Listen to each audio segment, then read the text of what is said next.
अस्सलाम वालेकुम वरहमतुल्लाहि वबरकातुहू। मुझे उम्मीद है कि आप सब दोस्त खैरियत से होंगे और मेरी बहुत सारी दुआएं आपके साथ।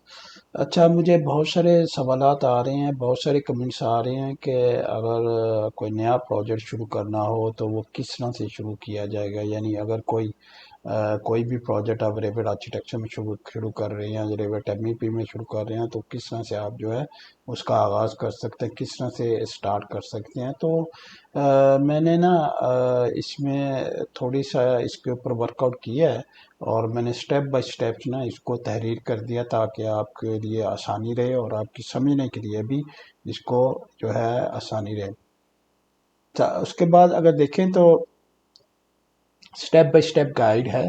स्टेप वन है lunch Revit and create a new project. ठीक है, ये सारी चीज़ें मैं जो है आपको बताऊंगा भी जो है ये जैसे मैं इंट्रोडक्शन ये स्टेप सारे मुकम्मल कर लेता हूँ तो फिर आपको मैं बताऊंगा भी किस तरह से करनी है चीज़ें। Lunch Revit and create a new project. ठीक है, आपने new project banana. Open Revit and select project from the start page. ठीक है, choose a template file default RT और स्टार्ट फ्रॉम स्क्रैच। ठीक है, ये मेरा ख्याल है कि हम जो स्टेप वन है ना उसको पहले कवर कर लेते हैं, उसको देख लेते हैं। ठीक है, और ताकि जो है साथ साथ चीज़ें जो है कवर भी होती जाएं। तो मैं जाता हूँ रेविट के ऊपर और रेविट के ऊपर जाके जो है मैं सबसे पहले जो है अपना जो पहला स्टेप है उसको देखता हूँ। Open A Revit and select project from the start page. ठीक है, अब फर्ज करें आपने यहाँ पे जो है आपने ओपन कर लिया। ठीक है, ओपन कर लिया तो आप यहाँ पे देखें आपका प्रोजेक्ट आ रहा है। ठीक है, आपने प्रोजेक्ट को ओपन किया। ठीक है, उसके बाद का डिफरेंट प्रोजेक्ट होंगे। ये शुरू में होता है जब क्या प्रोजेक्ट आपका ऑलरेडी बना हुआ हो और आप किसी बनी हुई फाइल को ओपन करने की कोशिश करेंगे, वो ऑलरेडी आपके पास कोई फाइल है।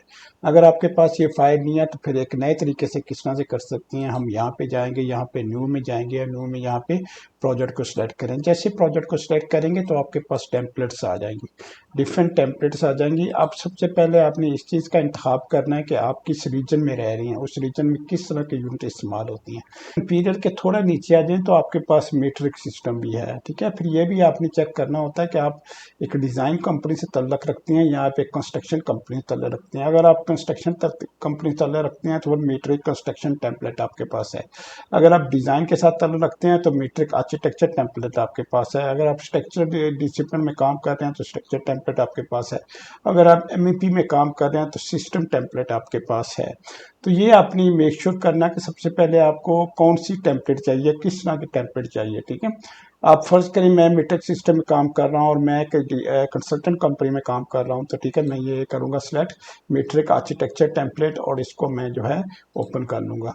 अब ये क्या होगा कि ये एक टेम्पलेट खोल के मेरे सामने लेगा जिसमें कुछ जो है फ्लोर प्लान्स आपके बने हुए होंगे, कुछ सीलिंग प्लान्स आपके बने हुए होंगे। ठीक है, और कुछ एलिवेशन जो है एलिवेशन आपके चारों जो है आपको नज़र आ रहे होंगे। तो ये डिफ़ॉल्ट के अंदर कुछ सेटिंग आपके पास मौजूद होती हैं ताकि आप जब काम करें तो आपके लिए आसानी रहे।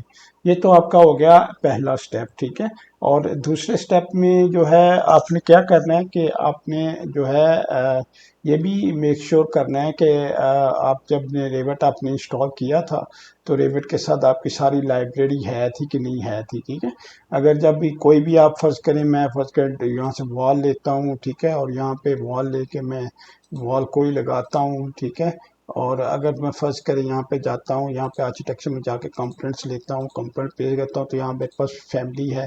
तो फैमिली के अंदर देखें आपके पास ये जो है आपके पास जो इंस्टॉल में जो आपके पास लाइब्रेरी है वो सारी आपके पास मौजूद होनी चाहिए, आपके पास अवेलेबल होनी चाहिए ताकि जब आप कंपोनेंट्स लगाएं, ठीक है, आपके पास कंपोनेंट सारे अवेलेबल हों और वो आप आराम से उन पर काम कर सकें। तो हमने इस एक्सरसाइज में ना तीन चीज़ें कवर की हैं। एक तो प्रोजेक्ट को किस तरह से स्टार्ट करती हैं। ठीक है, रेविट प्रोजेक्ट जो है स्टार्ट किस तरह से होता है। ठीक है, उसको आप ओपन कर लिया। ठीक है, अगर आपके पास डिफ़ॉल्ट ऑलरेडी है कुछ एक्सरसाइज तो उसको ओपन कर लिया, अगर नहीं है तो फिर आपने टेम्पलेट इस्तेमाल कर लिया। और अगर देखें तो स्टेप वन में दूसरा जो पॉइंट था आपका वो टेम्पलेट का था। आपने टेम्पलेट जो है आपने इस्तेमाल करनी है ताकि आप स्क्रैच से किसी भी प्रोजेक्ट को शुरू कर सकें। अच्छा, अब चलते हैं आपके जो है स्टेप नंबर टू पे, set project units and standard. ठीक है, इसमें जो है set project unit and standards के अंदर आपके पास जो है मीट्रिक और एम्पीरियल सिस्टम आ जाता है। आप अगर फर्ज करें आपने कोई टेम्पलेट नहीं सेलेक्ट की या आपने कोई मिनिमम टेम्पलेट को सिलेक्ट की हो, छोटा सा आप प्रोजेक्ट कर रहे हैं तो थोड़ा छोटा सा, तो उसके अंदर आप प्रोजेक्ट में जाके आप प्रोजेक्ट यूनिट्स के अंदर जाके उसको चेंज भी कर सकते हैं, उसकी यूनिट चेंज कर सकते हैं, मीटर या पीरियड सिस्टम में उसको चेंज कर सकते हैं। ठीक है, और जो है डिमेंशन स्टाइल्स हैं आपके जो है प्रोजेक्ट स्टैंडर्ड्स के अंदर। ठीक है, dimension style and text style उनको भी आप जाके सेट कर सकते हैं ताकि वो जो है उसी तरह से हो जिस तरह से आपके जो है आपको चाहिए। ठीक है, तो अब हम चलते हैं रेविट के ऊपर। ठीक है, और रेविट पे जाके हम देखते हैं कि हमने जो है फर्ज करें यूनिट्स चेंज करनी है तो किस तरह से चेंज करेंगे। फर्ज करें मैंने एक टेम्पलेट खोली हुई थी जो मेट्रिक टेम्पलेट थी मेरे पास, तो मैं चाहता हूँ कि इसके यूनिट्स जो हैं वो मैं किसी हद तक चेंज कर सकूँ, यानी वो मैं दूसरे यूनिट इस्तेमाल कर सकूँ। तो यहाँ पर मैनेज में आ जाए, मैनेज में आके आपके पास प्रोजेक्ट यूनिट्स हैं, प्रोजेक्ट यूनिट्स के अंदर जाके तो यहाँ पे देखें आपके पास सारे प्रोजेक्ट यूनिट्स आ रही हैं। ठीक है, डिस्टेंस के लिए कौन सा आपको चाहिए। ठीक है, यहाँ से सेंटीमीटर्स आ रही हैं, फीट भी आ रही हैं, इंचज भी आ रही हैं, तो यहाँ से जाके आप यूनिट्स को चेंज कर सकते हैं। तो जिस तरह से आप यूनिट चेंज करेंगे, ठीक है, वो जो है आपकी यूनिट उस प्रोजेक्ट के अंदर चेंज हो जाएंगे और आपका जो मजीद आगे जो काम होगा उसी यूनिट्स के अंदर होगा। याद रखें कि रेविट इतना जीनियस सॉफ्टवेयर है कि जब भी आप कोई फाइल अगर इम्पीरियल सिस्टम में है और आप अगर उसको मीट्रिक सिस्टम में लेके आते हैं तो ऑटोमेटिकली पूरी फाइल को जो कन्वर्ट कर देता है मीट्रिक सिस्टम में, और मीट्रिक सिस्टम में फाइल है तो वो पूरी फाइल को जो है इम्पीरियल सिस्टम के अंदर जो है कन्वर्ट कर देता है। ठीक है, तो ये तो आपका हो गया मैनेज टाइप, जिसमें हमको मैंने यूनिट्स के मतलब बताया। अब project standard such as dimension styles आपके पास आ जाती हैं। ठीक है, डिमेंशन स्टाइल किस तरह से आपके पास होंगी, क्या क्या होंगी। ठीक है, प्रोजेक्ट स्टैंडर्ड्स आपके पास देखिए सेटिंग्स हैं सारी, देखिए सेटिंग्स हैं, लाइन स्टाइल्स क्या है, लाइन वेट क्या है, लाइन पैटर्न्स क्या है। ठीक है, तो सारी चीज़ें आप यहाँ पे जाके इनको जो है एडजस्ट कर सकते हैं, इनको ठीक कर सकते हैं अपने हिसाब से। ठीक है, और जो है आप उसको सेटिंग के अंदर, ये सेटिंग का टैब है, इसके अंदर सारी चीज़ें आ रही होती हैं, इसके अंदर जाके आप सारी चीज़ें सेलेक्ट करके उनको चेंज कर सकते हैं ताकि आप जब काम करें तो आपके पास ऑब्जेक्ट स्टाइल्स।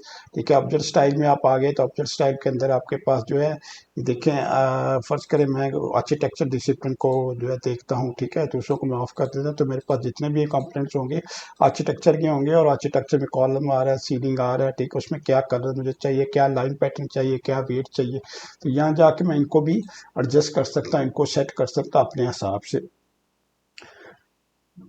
उसके बाद ना तीसरा आपके आता है define project location and orientation. ठीक है, set project location easy city country in manage type location, define project orientation north direction in manage type orientation. अब देखें आपके मतलब के ना जो है आप लोकेशन को भी सेट कर सकते हैं। ठीक है, अगर रेविट के अंदर दोबारा हम वापस चले जाएं तो यहाँ पे आपके पास जो है मैनेज टाइप आ रहा है। ठीक है, मैनेज टाइप में अगर आप जाएंगे तो आपके पास लोकेशन आ रहा है। ठीक है, क्वेश्चन को क्लिक करेंगे तो इसके लिए ज़रूरी ये है कि आप इंटरनेट के साथ कनेक्टेड, इंटरनेट होगा तो आप जो है उसको एक्सेस नहीं कर पाएंगे, लोकेशन को आप एक्सेस नहीं कर सकते।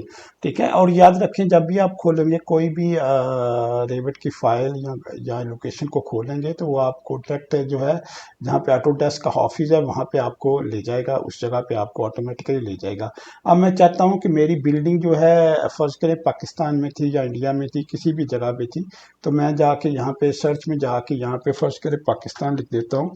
ठीक है, जैसे मैं पाकिस्तान लूँगा और सर्च करूँगा तो जो है मेरे पास पाकिस्तान आ गया, पाकिस्तान, और पाकिस्तान आ गया मेरे पास, और सारा मैप जो पाकिस्तान का आ गया। और उसके बाद मैं जो भी अब मेरी लोकेशन है, ठीक है, जहाँ भी मेरा प्रोजेक्ट है इसको मैं उसको मूव कर सकता हूँ। इससे एनर्जीज होती हैं, जितनी भी सेटिंग्स होती हैं कि सूरज कब तुलू होता है, सूरज कब ग्रूब होता है, वहाँ पे ड्राई फैक्टर क्या होगा, वेट पिल बल्ब क्या होगा, ड्राई बल्ब क्या होगा, सारी सेटिंग जितनी भी होती हैं वो आपकी सेटिंग इसके अंदर आ जाती हैं, क्योंकि रेविट के अंदर ऑलरेडी जो है बहुत सारी चीज़ें ऑलरेडी मौजूद होती हैं। तो जब आप लोकेशन को सेट करते हैं तो उसके हिसाब से वो वहाँ की वहाँ का जो इन्वायरमेंट होता है, वहाँ की जो सेटिंग है उनको पिक कर लेता है, और ये जो आपकी हीट लोड कैलकुलेशन आगे जाके उसमें आपके काम आ रही होती हैं। ग्रीन एनर्जीज में आपके पास ना इन चीज इस ये जो चीज़ें हैं इस तरह की काम आपके पास आ रही होती हैं। अच्छा, उसके बाद आपका जो चौथा पॉइंट है वो है लेवल एंड ग्रिड्स। ठीक है, आपने ज़ाहिर है लेवल्स के अंदर आपने लेवल्स भी मार्क करनी है। ठीक है, कितने लेवल्स हैं, मतलब कितने फ्लोर्स हैं आपके पास। तो लेवल्स आपने मार्क करने हैं, उसके बाद ग्रिड्स भी आपने मार्क करनी है, ठीक है। तो चलती हैं रेविट के ऊपर दोबारा, और यहाँ पे जाके आप देखेंगे कि अगर फर्ज करें मैंने कोई एलिवेशन खोल लिया तो मेरे पास जो है आर्किटेक्चर टैब में जाऊँगा तो मेरे पास लेवल्स आ रही हैं, ठीक है। इसमें लेवल्स 1 और 2 ऑलरेडी दिखाए हुए हैं, मैं इसके अलावा और भी जो है डिफाइन कर सकता हूँ। अगर मुझे और लेवल चाहिए तो मैं और लेवल डिफाइन कर दिए। बेसिकली आपके फ्लोर्स होती हैं जो आपके फ्लोर्स डिफाइन कर रहा होता है। इसको फर्ज करें ये लेवल 1 है, इसको मैं ग्राउंड फ्लोर लिख दूंगा तो ये ग्राउंड फ्लोर हो जाएगा, ठीक है। तो इसमें मैं इनको इनके नाम भी, ठीक है, जो डिमेंशन आ रही हैं ऊपर ये कि मीट्रिक सिस्टम में आ रही हैं, ठीक है। तो इनको आप चेंज भी कर सकते हैं, उसी तरह यूनिट्स में जाके इनको चेंज कर सकते हैं और दूसरे यूनिट्स में आप ये चेंज कर लेंगे और आराम से उसमें आपको नजर आनी शुरू हो जाएंगे। इस तरह से लेवल 2 है, यहाँ पे आप फर्स्ट फ्लोर लिख सकते हैं, यहाँ पे आप सेकंड फ्लोर लिख सकते हैं। इस तरह से आप लेवल क्रिएट कर लें, ठीक है। आपके फ्लोर हो जाए क्रिएट हो जाए कितने फ्लोर्स हैं होते हैं। फर्स्ट करें मैंने यहाँ पे कोई बिल्डिंग बनाई है, ठीक है, और ये देखें मैंने कोई भी क्रिएट कर लिया, बिल्डिंग एक चौथा सा क्रिएट कर लिया, ठीक है। उसके बाद ग्रिड्स मार्क करने हैं, तो इस तरह से आपके पास ग्रिड्स भी हैं, तो इस तरह से ग्रिड भी आप मार्क कर सकते हैं, ठीक है। अपनी ग्रिड जो है ये इस तरह से मार्क कर सकते हैं, ठीक है। और इसी तरह से दूसरी साइड भी आप जो है उनको ग्रिड्स को मार्क कर। उसके बाद ना आपका पांचवा स्टेप जो होता है वो स्टार्ट मॉडलिंग। आप मॉडलिंग स्टार्ट करते हैं। Begin modelling your project by creating wall, floor, roof and other elements, ठीक है। Use rapid tools such as wall, floors and roof to create element, ठीक है। तो ये इसका भी मैं बता देता हूँ कि आपको करना क्या है। यहाँ पे जाना है, डेविड के अंदर जाना है, और यहाँ पे आपके पास वॉल्स आ रही होती हैं, आपने फर्ज करें वॉल ड्रॉ करनी है तो ये देखें आप वॉल ड्रॉ कर सकती हैं, ठीक है। यहाँ पे देखें अगर आपने कोई इसके डोर ड्रॉ करना है तो यहाँ पे डोर आ गया आपके पास, देखिए डोर आपने लगा दिया, ठीक है। इसी तरह आपको कोई विंडो अगर लगानी है, विंडो, ठीक है, उसके बाद आप विंडो लगा सकते हैं। यहाँ पे देखिए विंडो आपने मार्क कर दी। उसके बाद आप कंपोनेंट में चले, जो जितने भी फ्री स्टैंडिंग ऑब्जेक्ट्स होंगे, टेबल वगैरह होंगे, वो आप मार्क कर सकती हैं ऐसा। तो इस तरह से आप ये ऑब्जेक्ट जो है ना वहाँ से यहाँ से जाके ऑब्जेक्ट भी सारे जितने भी आपको ज़रूरियत होगी बिल्डिंग के अंदर वो यहाँ से जाके आप मार्क। अच्छा, उसके बाद आपका आ जाता है add components and detail. Add components, अच्छा डोर ये तो आपका अभी हो गया, मैंने करवा दिया आपको, ठीक है। ऑर्गेनाइज एंड मैनेज व्यूज, उसके बाद ना क्रिएट एंड मैनेज व्यूज। आप डिफरेंट व्यूज, फ्लोर प्लान के डिफरेंट व्यूज बना सकते हैं, एलिवेशन के डिफरेंट व्यू बना देती हैं। Use view template to standardise view setting, ठीक है। व्यू सेटिंग आज ये आगे जाके ना मैं व्यू टेम्पलेट के मतलब आप बताऊंगा, और थोड़ा सा मैं यहाँ पे बताना भी चाहूँगा ताकि जो लोग अगर फर्ज करें मतलब कि मेरी उस एक्सरसाइज को नहीं देखना चाहते तो व्यू टेम्पलेट क्या होती है। अगर फर्ज करें आपने किसी भी एक फ्लोर पे ऊपर 100 चेंजेस किए हुए हैं या 50 चेंजेस किए होती हैं और आप कहती हैं कि वो उस तरह की उसकी कोई व्यू टेम्पलेट बना ली जाए, व्यू टेम्पलेट बनाने के बाद जो है उसको रिफ्लेक्ट कर दिया जाए किसी और फ्लोर पे तो वो ऑटोमेटिकली रिफ्लेक्ट हो जाती है, ठीक है। तो इस तरह से व्यू टेम्पलेट बना सकते हैं, ठीक है। इसमें से डिफरेंट व्यूज आप क्रिएट कर सकते हैं और उसकी व्यू टेम्पलेट्स बना सकें ताकि वो व्यू टेम्पलेट आप जो है जाके इस्तेमाल कर सकते हैं।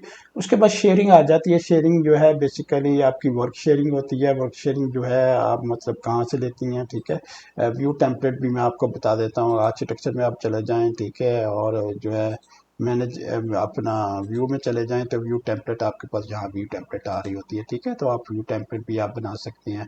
आपने मैनेज व्यू टेम्पलेट करनी कि वहाँ से मैनेज कर लें, क्रिएट व्यू टेम्पलेट करनी यहाँ से क्रिएट कर लें, ठीक है। कोई भी नाम रखते हैं, ठीक है, ओके कर दें तो आपके पास व्यू टेम्पलेट आ जाएगी। व्यू टेम्पलेट में आप जितनी भी चीज़ें चेंज करेंगे वो सारी इस फ्लोर के अंदर रिफ्लेक्ट होंगी और यही फ्लोर की सेटिंग बाद में यहाँ पे सेव कर लें। व्यू टेम्पलेट सेव करने के बाद इसी व्यू टेम्पलेट को आप किसी और फ्लोर में इस्तेमाल करेंगे तो सेम सेटिंग उसके अंदर भी आपके पास आ जाएंगी।